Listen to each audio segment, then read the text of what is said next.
I'm very happy that I have been asked to deliver a talk for the Neurodiversity India Summit 2022. I thank Chitra Paul for this and the organizers because the talk I want to deliver is something that may sometimes not be covered from such podiums or on such platforms, or even if it is covered, it has to be spoken of again and again, as it is a talk representing people who don't have a voice. I am the father of a son who is technically called non-verbal. I don't know if that is a very exact description. A better one may be that he is non-academic in terms of reading, speaking, writing, arithmetic, etc. He is not exactly non-verbal or non-functional, though there is definitely much dysfunctionality mixed in with functionality. This is like a case study, my talk, so it can be abstracted and it can be made generalized, but it has to be done very carefully, because the outset itself, in the beginning itself, I want to make it clear that such studies, what's most important about them is that you have to take into consideration that when you talk about individuals or persons with autism, you are dealing with a spectrum. Each individual is highly individualized, and as a result, there is a plus point in generalizing, of course, but as things are very specific, there's also a danger in it. I think that should work well as an introduction for my talk. Now, some of the issues that I want to speak about is that I'm speaking, of course, as a parent, as a caregiver, but the conversation is already filtered. What I say is not what he would probably want to say if he could say it. However, I believe there will be some intersectionality and some overlap, and definitely it's important to listen to the caregivers, the parents, and the siblings in the case of a community that does not have a voice in terms of representation, in terms of being able to express or communicate in the academic formats of research, jargon, etc. So there's definitely value in my representing him and speaking about him. Now, the first thing I want to say is that many such individuals who are labeled autistic, or whom people speak of as that autistic child or autistic person, that's a labeling that doesn't actually bring in the full picture, either of the positive facets or negative facets. For example, the positive facets are that just like he has disabilities or they have disabilities, they also have many abilities, and some of them are startling, unexpected, and highly developed, and some of them are, of course, normal, in the normal range, and some are very much what some people would call backward. So for example, if you take that word backward, we find that someone who has autism usually also has comorbidities. Ruel is the name of my son, sometimes exhibits attention deficiency and definitely exhibits hyperactivity, and there is very visible symptoms like stimming and giving eye contact only if he wants to. So the gross motor visibilities and fine motor visibilities of his state of being or condition. And the autism itself in a day or a period of time can range from mild to severe. Nimhans, where he was taken to, also gave him a reading of 30% or to 60% mental retardation. I'm not sure about the exact percentage, but the other thing that I want to say is he also has varying spells of clarity. He loves routine. So this is something that perhaps can be generalized, that if such people have, they love order, they love symmetry, they love pattern, they love design, they especially love routine, predictability, familiar surroundings, environment, ecology and terrain.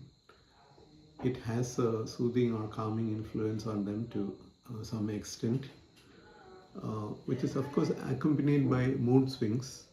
Now these mood swings may have triggers that come from brain activity or from physical discomfort, or it can also be from extrasensory inputs, swift light changes, sounds that seem to impinge on them. There can be hyperactivity, there can be hypersensitivity and hypersensitivity. So this mood swings are something that are best studied so that they can be dealt with. People who are very close to him are able to make it out and take remedial action. Gaps in routine can be problematic, so we have found that if a lot of meaningful engagement and activities are given, it helps. And of course, there also has to be times when people are allowed to do nothing. Then Ruel is very creative, but he needs guidance. For example, he's good at cooking, and probably if given a free hand, he will even try to cook his own dishes, which don't mean that some of them may be edible, some of them may not be. He can experiment. He deals with food in a different way from others, from what I have noticed. For example, he uses all 5 senses in a way while cooking dosha, which is very different from neurotypical cooks who probably use only 2 senses. At least that's my case. And then he is able to express. This is the whole point I want to make. This is one of the points I want to make. He's able to express many things. He's able to communicate many things. It may be through body language, through facial expressions. It may be through gestures, even through sounds he makes, which is a kind of language, his own language. And he's able to communicate. He's able to show a whole range of emotions, love, kindness, gentleness, anger. In fact, it is a very wrong myth to suggest that there is no expression or communication happening. There's a lot of expression and communication happening if you tune into his language, except for the fact that it's not necessarily through words, although he uses a minimal set of words. So this is what I want to say. Is it possible to include Ruel in the world or in the mainstream? I think that it is possible if a certain set of things are done. The first thing is that to understand that the best people who can look after him are his parents, siblings, and caregivers are very close to him, like his cousin in his case. So there are about 6 of us who look after Ruel. his two sisters. His father is mother. Now his sister's husband also comes in to help, and his cousin. But this doesn't mean that he needs 6 people all the time. He may need one person, or he may need 2 people. So it's not as much of a strain as people make out on society, but it can be a strain on the person involved unless there's a system of rotation or being spelled. Another thing is that, including him in the mainstream, like taking note, etc., means that there has to be a lot of public awareness. For example, awareness about the fact that such people may be disturbed by light, by sound, by touch, by taste, by smell, to a higher degree than others.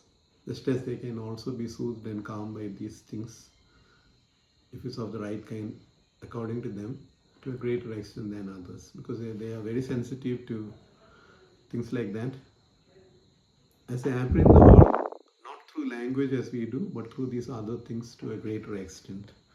Another thing is that, very rarely, or there are episodes of self-harming or aggression, if there are those in public, that awareness is the only thing that can help people to understand that this is not something that is dangerous, that it's not something that is harmful, and it can be controlled by those who really know him and are close to him, and that it's not violent behavior in the sense that many people indulge in violent behavior although they are considered neurotypical.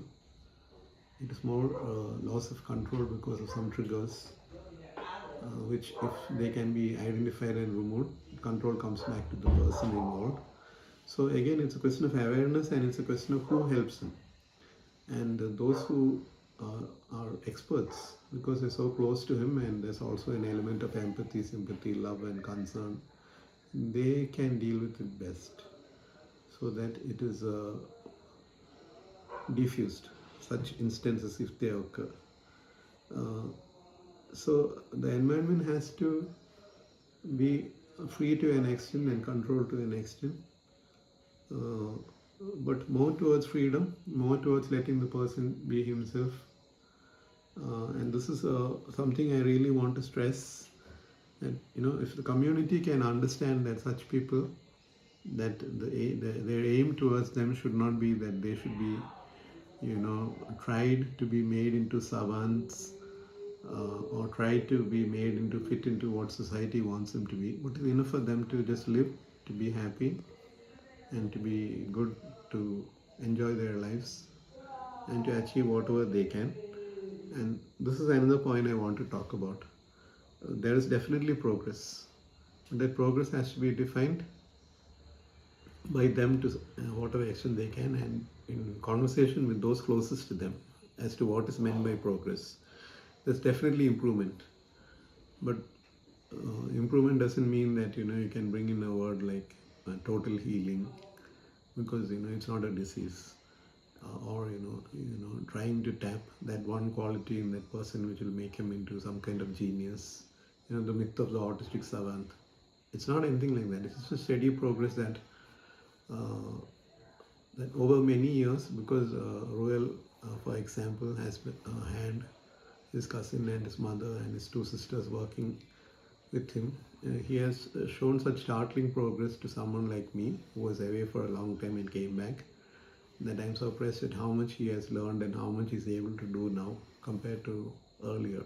How much more aware he is, how much more intelligent he is, and how much development there is. There are, so again, community, this community is very important.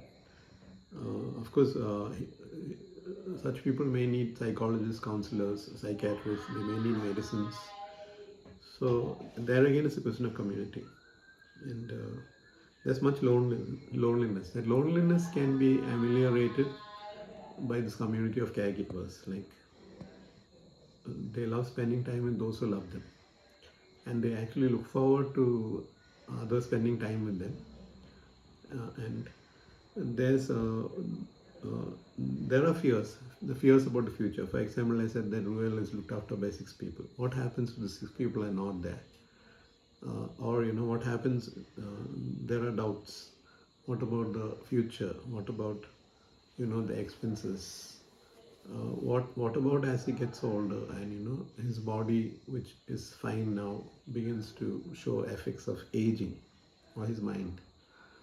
Uh, these are all questions about what happens when autistic people who are non-verbal enter adulthood. These are questions to which we don't have the answers. We're just finding them out as we go along and trying to make plans as best as we can. Although each day is itself something that we take it one day at a time and we go on fine like that, but probably that's not enough. So there has to be more community planning involved in that. So what do you mean by progress in such instances? What do you mean by improvement?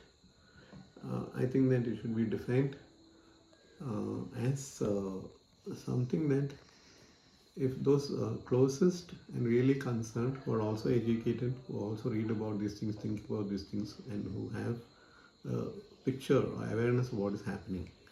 I mean, not just of therapies and what's happening in the medical field and the research that's being done and reading books on that, but what's happening through hands-on learning and practice and do-it-yourself of dealing with such people. I think that they should have a say in explaining that it's enough for someone like Ruel or such people. It's enough for them to just to be. That there should not be. There can be pressure on improving them, making them progress, but that pressure should not be at the expense of them not being what they already are. Then, yes, meds may help, therapies may help, reading books may help. But we have seen that these things also, I mean, qualitatively and quantitatively, they help to some extent, and sometimes they don't help. Sometimes they're hindrances, and you can't really predict. So you have to be sensitive while dealing with these things, and dealing with interactive programs, dealing with the idea of loneliness, and all these things. So to sum up, I just want to say that yes,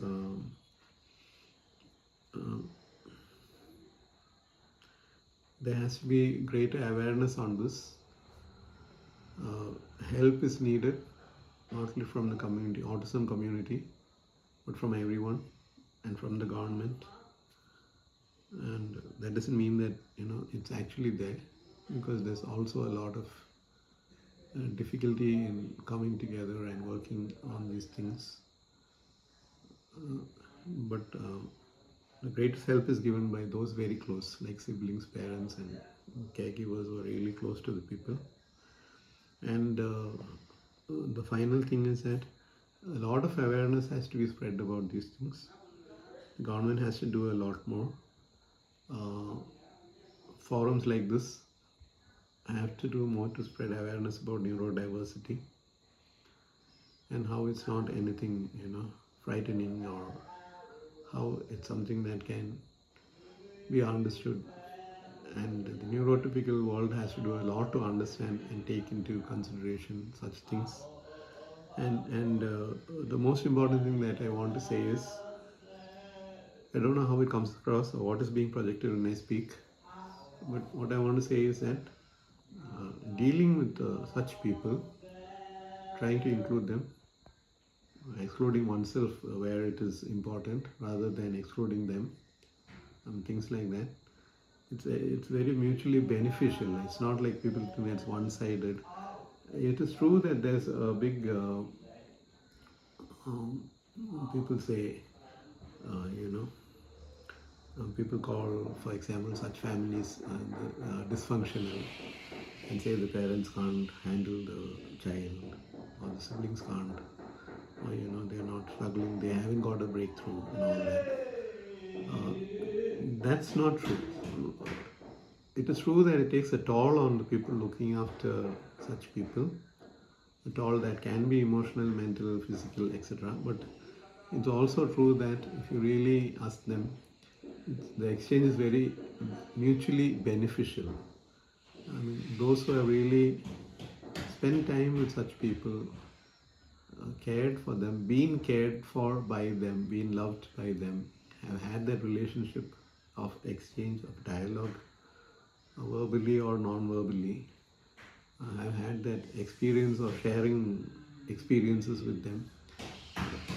They will never say that it is one-sided. They will never say that this is something that only led to stress and strain on the part of the caregiving community. But they will accept that it works both ways. They got more out of it than what they gave, if they're honest. And the stress and strain can not only be on the side of the caregiving community, but also on the side of those to whom care is given to. Like I said, like I can not speak for such people as to what exactly they want to say. I can only approximate it. And the most time I give to it, sincerely, the closer I may come to knowing what their real needs are and meeting them. So that is what I really want to stop with. I was given 10 minutes. I've probably taken more. But I hope that this helps a lot of people out there, both to understand that there's nothing to fear in this. It's a journey, it's a discovery, it's an exploration. It's very enriching, and although it's something that's problematic and can be problematized, it's also a blessing and can be appreciated. That the world is richer for neurodiversity and not lesser or poorer for it. That it has to be encouraged, and that we are the ones, the neurotypical ones, people like me, we are the ones who have to learn in this situation more than, much more than the ones who think we have to look after and have to learn from us about how to survive in this world. Not that they don't have to do that, but we have to do it much more. Thank you very much. I hope that makes sense. Thank you.